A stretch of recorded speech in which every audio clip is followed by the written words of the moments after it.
चलो पढ़ें। Relation and function topic start करते हैं।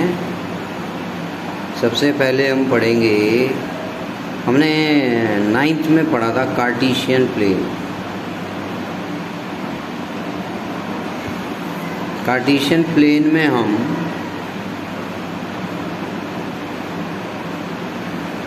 X axis horizontal axis draw करते हैं एक, और एक वर्टिकल एक्सिस ड्रॉ करते हैं।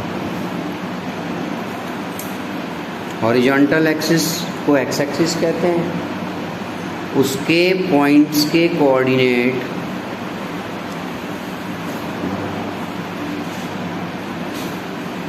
और वाई एक्सिस जो वर्टिकल एक्सिस होता है उसके कोऑर्डिनेट्स दोनों यूज करके किसी भी पॉइंट को लोकेट करते हैं हम। अब यहाँ मान लो हॉरिजॉन्टल एक्सिस पर हम लेते हैं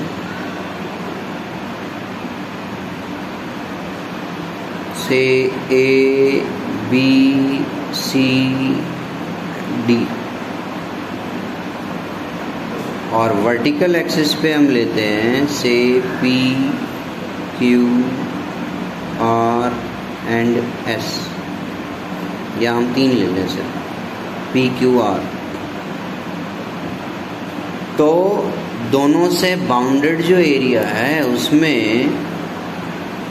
जो पॉइंट्स बनेंगे उनके कोऑर्डिनेट्स क्या होंगे। इस पॉइंट के कोऑर्डिनेट क्या होंगे? ऑब्वियसली हम ए पहले लिखते हैं, फिर पी, इसके A Q, A R, B P, B Q, B R, C P, C Q, C R, D P, D Q, D R. यहाँ हमारा एक्स एक्सिस पे जो पॉइंट्स हमने लिए उसको एक सेट से ए से रिप्रेजेंट करते हैं, A B C D elements हो गए इस सेट के। और वर्टिकल एक्सिस पे जो पॉइंट्स हैं उन्हें एक सेट ले लें, set P Q R, B is equal to. तो ये सारे जो कोऑर्डिनेट्स बने ये सेट ए और बी का is Cartesian product of set A and B. ये सेट ए और बी का कार्टेशियन प्रोडक्ट कहलाता है। मतलब हम पढ़ रहे हैं कार्टेशियन प्रोडक्ट ऑफ 2 सेट्स। 2 से ज़्यादा सेट्स का भी बन जाता है, ठीक है, 3 सेट का। तो ए बाय बी यहाँ क्या बना, A P, A Q, A R, B P, B Q, B R, ये सारे, ये 2 सेट्स के कार्टेशियन प्रोडक्ट को केवल ग्राफिकली रिप्रेजेंट करने का एक तरीका है। अब बिल्कुल इसी तरह से रेने डिस्कार्टिस ने किसी भी पॉइंट को लोकेट करने का तरीका बनाया था, उसके नाम पर कार्टेशियन प्लेन पड़ा, इसीलिए उसी के तरीके से ये यूज़ हो रहा है, इसलिए इसको कार्टेशियन प्रोडक्ट नाम देते हैं, ठीक है ना। एग्जैक्टली वो सेम चीज़ नहीं है, क्योंकि यहाँ ओरिजिन 0 नहीं कहते हम, केवल ये है कि फर्स्ट सेट को हॉरिजॉन्टल एक्सिस पे ले लिया और सेकंड सेट को वर्टिकल एक्सिस पे ले लिया, तो जो कोऑर्डिनेट्स बनेंगे वो उन दोनों सेट्स के कार्टेशियन प्रोडक्ट कहलाएगा, उन सारे पॉइंट्स का सेट, जैसे ये बना। अब हमें ये पता है n A is equal to क्या है, 4, मतलब number of elements in set A. N B number of elements in set B is 3। तो एन ए बाय बी देखो क्या है, 4 × 3 इज इक्वल टू 12, ठीक है। और हर एक एलिमेंट को इनको कहते हैं ऑर्डर्ड पेयर्स। ऑर्डर्ड पेयर्स क्यों कहते हैं भाई? इसलिए कि ये ऑर्डर में बन रहे हैं, ए बाई बी लिखा है तो ये बन रहा है, वहीं अगर बी बाय ए लिखते आप तो क्या यही बनता? नहीं, क्योंकि उस केस में आपको सेट बी को हॉरिजॉन्टल एक्सिस लेना है, सेट ए के एलिमेंट्स को वर्टिकल एक्सिस पे। इट मीन्स ये बनेंगे फिर P A, P B, P C, P D and so on. ठीक है, तो इसलिए इनके से हर एक एलिमेंट को क्या कहते हैं? Ordered pair. तो हमने समझा सेट ए बाय बी मतलब Cartesian product of two sets A and B, A by B is equal to X Y bracket में लिखा such that x belongs to A, y belongs to B। जिस तरह set में represent करते हैं हम set builder form में, ये किसी भी कार्टेशियन प्रोडक्ट को रिप्रेजेंट की सेट बिल्डर फॉर्म हो कि भाई एक्स वाई तो एक ऑर्डर्ड पेयर बन गए, एक ऑर्डर में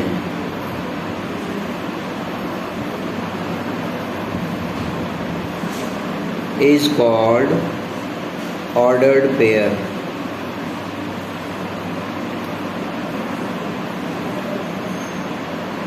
ठीक है, जिसमें फर्स्ट एलिमेंट हमेशा फर्स्ट सेट का होता है, सेकंड एलिमेंट सेकंड सेट का। ठीक है, A by B not equal to B by A.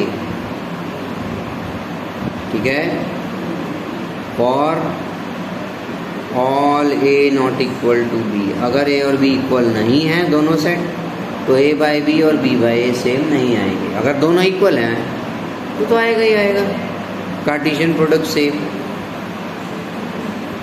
ठीक है, अब वहाँ जो सेट में हम लिखते थे कि भाई set A is equal to set builder form में एक्स सच दैट ऐसे लिखते थे, मतलब x is representing every element of set A। Here xy is representing every element of Cartesian product A by B।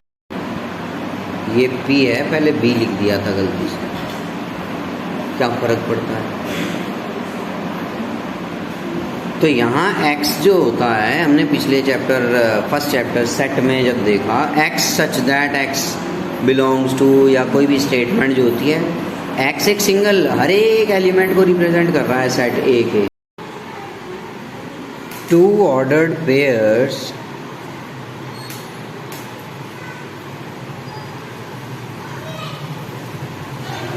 से A B and P Q are equal अगर हम कह दें तो ये तभी हो सकता है इफ एंड ओनली इफ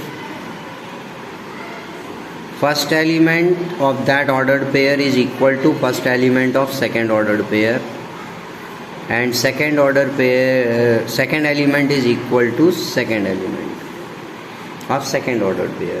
ये तो दो पॉइंट की केसेस में भी हम 9th 10th में जो पढ़ते थे कार्टेशियन प्लेन पे कोऑर्डिनेट ज्योमेट्री में उसमें भी वही बात होती है। ठीक है, तो ये ऑर्डर्ड पेयर हुए। अब तीसरा, एफ एन ए, एक सेट में नंबर ऑफ एलिमेंट्स हैं p और दूसरे सेट में नंबर ऑफ एलिमेंट्स हैं q, then number of elements in Cartesian plane of both the sets is equal to, ये बात तो b बाय ए लिखेंगे तब भी उतने ही बनेंगे, केवल दोनों सेट दोनों कार्टेशियन प्रोडक्ट अलग अलग होंगे। P Q that means product दोनों का। जैसे हमने इस एग्जांपल में देखा कि सेट ए में 1 2 3 4 4 एलिमेंट्स हैं, सेट बी में 3 एलिमेंट्स हैं, 4 3 जा 12 एलिमेंट्स हो गए, ठीक है, कार्टेशियन प्रोडक्ट में। ठीक, अब वहीं अगर एक सेट की जगह दो सेट की जगह 3 सेट हों, अब यही केस हम A बाय A में देख सकते हैं। A बाय A मतलब दोनों सेट एक ही सेट से रिप्रेजेंट हो रहे हैं। तो X Y such that x belongs to A, y also belongs to A, दोनों एक साथ भी लिखा जा सकता था, इसी को हम ऐसे भी लिख सकते हैं, X Y such that X Y belongs to A। ये सेट A में ही रहेंगे दोनों एलिमेंट। वहीं अगर 3 सेट हों, set A by B by C, मतलब 3 सेट्स का अगर कार्टेशियन प्रोडक्ट लें हम A by B by C, तो इसको भी हम सेट बिल्डर फॉर्म में लिखेंगे x y z such that x belongs to A, y belongs to B and z belongs to C। Means ये कुछ 3 डायमेंशनल स्पेस की तरह हो गया। अभी जो हमने 2 सेट लिए A और B, तब तो वो था Cartesian plane, X axis Y axis, horizontal axis and vertical axis. अब 3 डायमेंशनल स्पेस की तरह हो गए अगर 3 सेट लिए, X axis Y axis Z axis, जिसे हम फर्दर 3 डायमेंशनल ज्योमेट्री में पढ़ते हैं 11th-12th क्लास में। ठीक है, तो कोई इतना डिफरेंस नहीं है। सेट A अगर है 2 3, सेट B अगर है 1 2, चलिए, एंड सेट C अगर है 3 0। तो what is A by B by C? इसको कहते हैं कार्टेशियन ट्रिपल प्रोडक्ट, या सिंपली 3 सेट्स का प्रोडक्ट है। ठीक है, इसमें A by B by C बनाने के लिए पहले या तो B बाय C बना लो, या पहले A बाय B बना लो। A बाय B बना लिया मान लो हमने, तो ये बनेगा 2, सॉरी ये सेट की फॉर्म में लिखना था ना, 2 1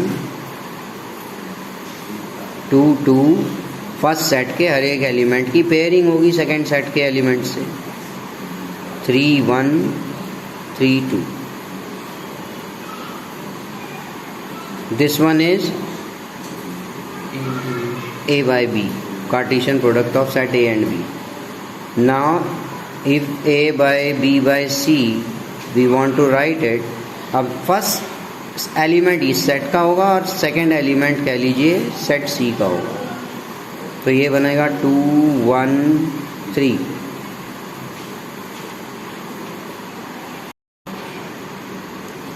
टू 1 0, इसकी पेयरिंग इससे हो गई। ठीक है, अब इसकी पेयरिंग इन दोनों से बनेगी, ये एक एलिमेंट है ना, वैसे तो 2 2 3 2 2 0 नीचे लिख लेते हैं। अब 3 के साथ 3 1 के साथ 3 1 3 3 1 0। अब किसके साथ रह गया? 3 2 के साथ 3 2 3 3 2 0। और वही तरीका है नंबर ऑफ एलिमेंट्स ऑब्टेन करने का कि कितने बनेंगे इस कार्टेशियन प्रोडक्ट में एलिमेंट्स। तो जितने इस सेट में एलिमेंट है 2, तो जितने इसमें है 2 2 ज़ा 4, फिर जितने इसमें 4 2 ज़ा 8। लेट अस चेक 1 2 3 4 5 6 7 8 एलिमेंट्स में। और कार्टेशियन प्रोडक्ट के कार्टेशियन ट्रिपल प्रोडक्ट भी कह लेते हैं इसे, इसके एलिमेंट्स को हम कहते हैं ordered triplets x y z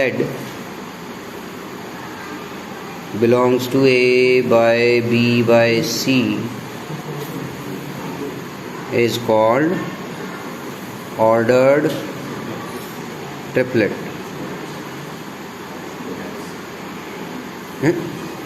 triplet. चलिए अब रिलेशन समझेंगे. एग्जाम्पल के तौर पे हमने दो सेट बना लिए, दोनों सेट का कार्टेशियन प्रोडक्ट भी लिख लिया ताकि कुछ और पॉइंट्स समझ में आए. दो सेट थे 1 2 3 4, एक सेट के एलिमेंट, दूसरे सेट का एलिमेंट है 5 6 7 8. रिलेशन सेट ए की सेट बी में रिलेशन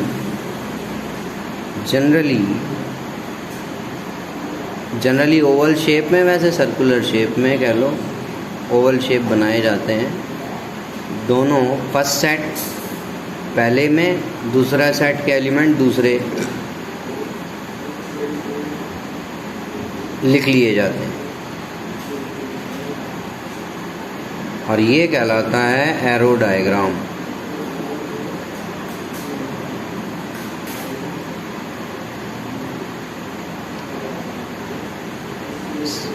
इसको पढ़ते हैं रिलेशन आर, ठीक है, of set A in set B. Relation R, relation को सिंबॉलिकली रिप्रेजेंट कर रहे हैं आर से. सेट ए की सेट बी में रिलेशन है is defined as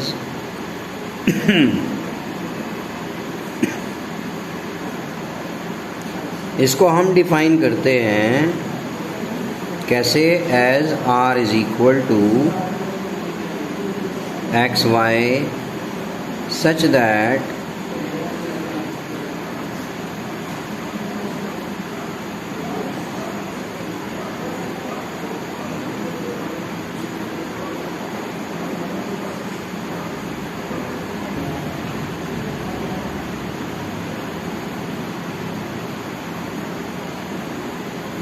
y is equal to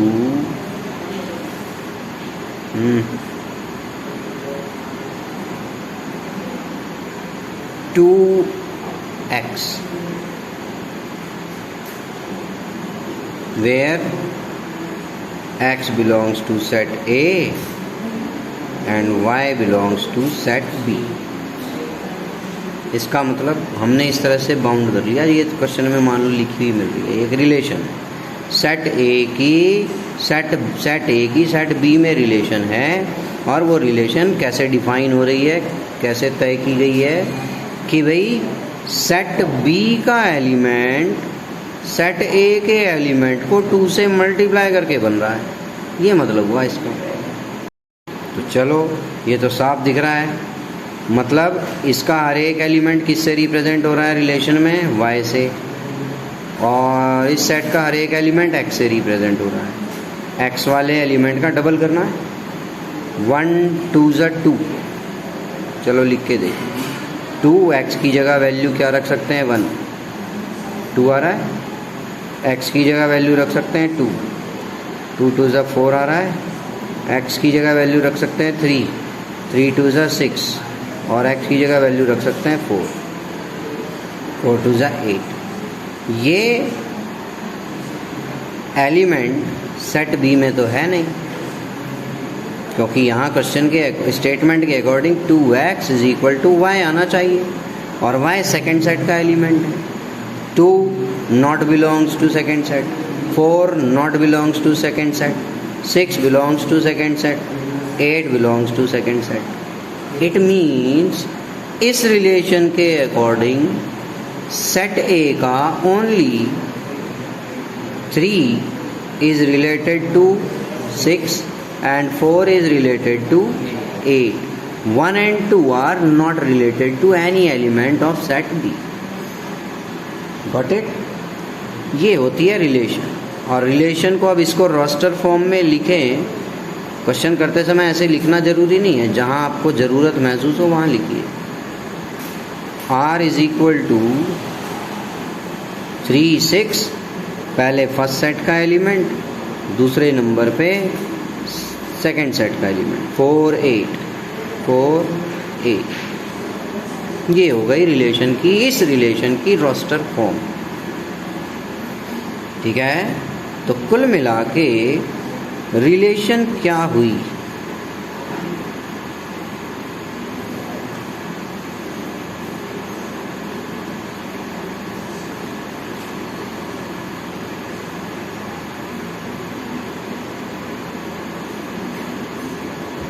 subset हुई दो सेट के कार्टेशियन प्रोडक्ट की। कैसे सबसेट हुई? चलिए देखिए, ये 3 6 4 8 ये कार्टेशियन प्रोडक्ट इसीलिए बनाया था। देखो 3 6 है इसमें, 4 8 है इसमें, इसका मतलब है इसका, क्योंकि ये भी एक सेट की फॉर्म में लिखा हुआ है, ये भी एक सेट है कार्टेशियन प्रोडक्ट, तो इसलिए ये सेट इस सेट का सबसेट है। हमेशा रिलेशन में दो सेट के कार्टेशियन प्रोडक्ट में से ही एलिमेंट मिल सकते हैं। मतलब रिलेशन हो सकता है कार्टेशियन प्रोडक्ट के इक्वल भी बन जाए, ऐसी रिलेशन हो जिसमें सारे एलिमेंट आ जाए, और ऐसा भी हो सकता है कि एक भी एलिमेंट ना आए, लेकिन इसके अलावा या फिर कुछ एलिमेंट आए। ठीक है, इसका मतलब एक्स्ट्रा तो नहीं होंगे, इसलिए हम कह सकते हैं कि रिलेशन हमेशा, दो सेट में रिलेशन हमेशा कार्टेशियन प्रोडक्ट, उन दोनों सेट के कार्टेशियन प्रोडक्ट की सबसेट होती है। तो रिलेशन आर कार्टेशियन प्रोडक्ट की सबसेट होती है जिसमें सम और all the elements of set A are related to some or all the elements of set B with some specific relation. ठीक है, as हमने ये पढ़ा कि अगर N A is equal to P है, पीछे लिखा था, N B is equal to number of elements Q हैं, तो नंबर ऑफ रिलेशंस नहीं, पीछे पढ़ा कार्टेशियन प्रोडक्ट कि में कितने एलिमेंट होंगे। अब हम लिखेंगे पॉसिबल नंबर ऑफ रिलेशंस, कितनी रिलेशंस बन जाएंगी, 2 raised to the power PQ। पहले एक चीज़ ज़रूर क्लियर कर दूँ, ये नंबर ऑफ रिलेशन जो दिखाई दे रही है, ये रोस्टर फॉर्म में कितनी बनेंगी वो पॉसिबिलिटी है। इसी स्टेटमेंट को जिसमें ये रिलेशन बनी, 3 6 और 4 8 बन रहे हैं, इसी को हम किसी और तरीके से भी एक्सप्लेन कर सकते हैं। ठीक है, सेट बिल्डर फॉर्म, इसलिए कोई ज़रूरी नहीं है कि सेट बिल्डर फॉर्म में ही इतनी रिलेशन बनेगी दो सेट में जितने एलिमेंट, वो एक्चुअली रोस्टर फॉर्म का जिक्र हो रहा है, जो ये कह रहा है कि भाई दो सेट हैं, कितने कितने एलिमेंट हैं, तो उनके बीच कितनी रिलेशनशिप बन सकती है। ठीक है, तीसरा, हाँ, अगर कंसीडर करें कि भाई, हाँ बात तो वही है कि रोस्टर फॉर्म जो है सेट बिल्डर फॉर्म से अगर सेम रोस्टर फॉर्म बन रही है दो से, तो उनको दो अलग अलग रिलेशन कंसीडर नहीं करेंगे, सेम रिलेशन कंसीडर करेंगे, फिर हम दोनों में यही बात टर्म कह सकते हैं। कुल मिला के समझ तो फिर रोस्टर फॉर्म से ही दिखे आ रहा है।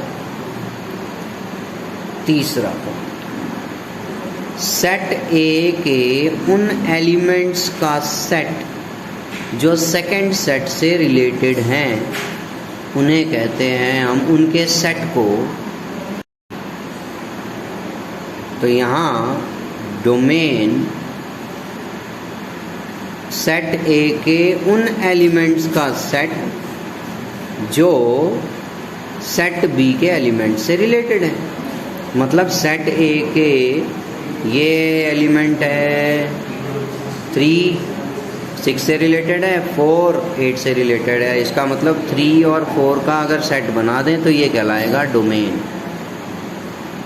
और वहीं रेंज जो होता है कहीं कहीं कैपिटल डी से रिप्रेजेंट करते थे डोमेन को। रेंज जो है सेट बी के उन एलिमेंट्स का सेट जो सेट ए के एलिमेंट्स से रिलेटेड है। मीन्स 6 8 का एक सेट बना दें तो ये हो गई रेंज। और codomain is the second set completely itself. कोई एलिमेंट रिलेटेड है या नहीं है, पूरा सेकेंड सेट क्या कहलाता है? कोडोमेन कहलाता है। ठीक है, जिसमें ये तो हो गए एक तरह से डिफाइन कर दिए हमने डोमेन, रेंज और कोडोमेन किसे कहते हैं, ये तो समझ में आ गई। अब अगर हम 2 टर्म्स और बचती हैं, अगर हम कहते हैं इमेज ऑफ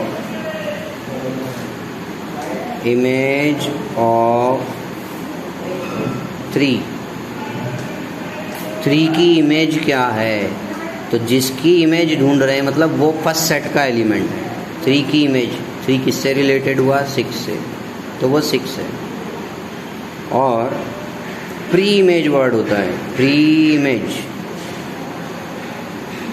ऑफ 8 की प्री इमेज क्या है? 4। 6 की प्री इमेज क्या है? 6 की प्री इमेज 3 है, 8 की प्री इमेज 4 है, 3 की इमेज 6 है, 4 की इमेज 8 है, 1 और 2 की कोई इमेज नहीं है, 5 और 7 की कोई प्री इमेज नहीं है। ठीक है, ये हो गई इमेज और pre image. If A B एक ऑर्डर्ड पेयर है, ये ऑर्डर्ड पेयर रिलेशन में आर रिलेशन से बिलोंग करता है, जिसमें ए फर्स्ट सेट का एलिमेंट है, बी सेकंड सेट का एलिमेंट है, तो image of A is B and pre image of B is A. ठीक है,